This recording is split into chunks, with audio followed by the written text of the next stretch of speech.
Hi friends, நம்ம சேனலில் இன்றைக்கி என்ன பார்க்க போகிறோன்னா மிக எளிமையாக ரசம் எப்படி வைக்கிறது அப்படிங்கிறதா இந்த வீடியோ. இந்த வீடியோ வந்து பிகினர்ஸுக்காக தான் முக்கியமாக. இந்த வீடியோ வந்து கடைசி வரலும் பாருங்கள். இதுக்கு என்னென்ன தேவையான பொருட்கள் அப்படிங்கிறத நம்ம பார்க்கலாம். வெந்தயம், கடுகு, கருவேப்பிலை, பெருங்காயத்தூள், மஞ்சத்தூள், இது ஜீரகம், மிளகு, பூண்டு வந்து நான் பேஸ்ட்டாக அரைச்சி வச்சுருக்கிறேன். ஜீரகம் 1 ஸ்பூனு, மிளகு 1 ஸ்பூனு, 4 பல்லு பூண்டு. ரொம்ப நைஸாக அரைக்கக்கூடாது, ஃபைன் பேஸ்ட்டாக கொஞ்சம் கொரகொரப்பாக அரைச்சி எடுத்து வச்சுக்கணும்.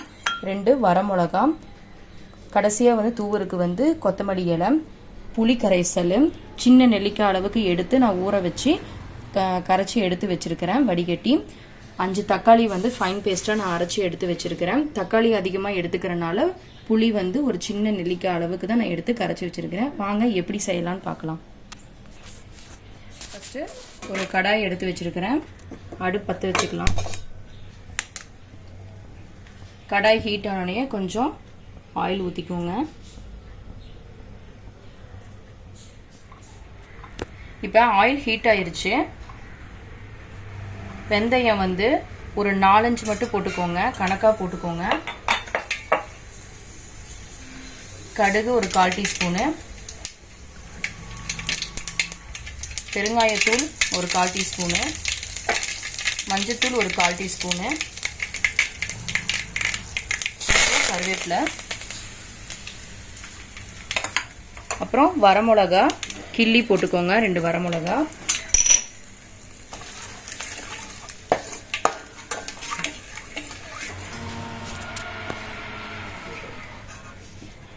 இப்போ நம்ம அரைச்சி வச்ச ஜீரக, மிளகு, பூண்டை வந்து போட்டுக்கலாம். இது நல்ல எண்ணெயில் வந்து மிக்ஸ் ஆகணும். அப்புறம் நம்ம அரைச்சி வச்ச தக்காளி பேஸ்ட்டு, அப்புறம் புளி கரைசல்,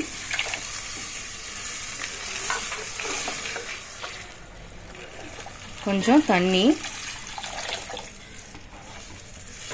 தேவையான அளவுக்கு தண்ணி ஊற்றிக்கோங்க. ரசனாவே தண்ணியாட்டம் தான் இருக்கணும்.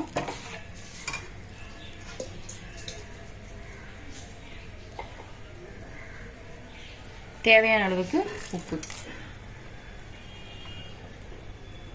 இது நல்லா மிக்ஸ் பண்ணிக்கோங்க. இது நல்லா கொதி வரணும்.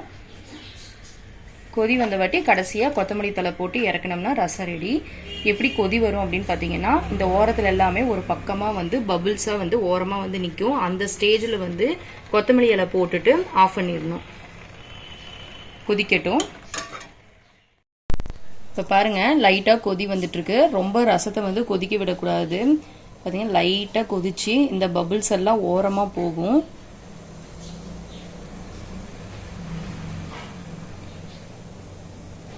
நல்ல மனம், வாசம் எனக்கு அடிக்குதுங்க. நீங்கள் இதே மாதிரி வந்து செஞ்சு பாருங்கள். இந்த ரசம் வந்து பிகினர்ஸ்க்கு வெரி யூஸ்ஃபுல்லாக இருக்குங்க. இப்போ கொதிச்சு, நடுவில் கொதிச்சு இந்த நுரை எல்லாம் அப்படியே ஓரத்தில் வந்து நிற்குங்க.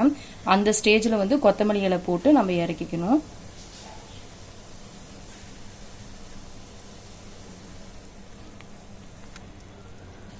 பாருங்க, இப்போ லைட்டாக கொதிச்சு இந்த பபுள்ஸ் எல்லாம் கொஞ்சம் ஓரமாக போகுது. இந்த ஸ்டேஜில் வந்து நம்ம கொத்தமல்லி இலை வந்து போட்டுக்கலாம்.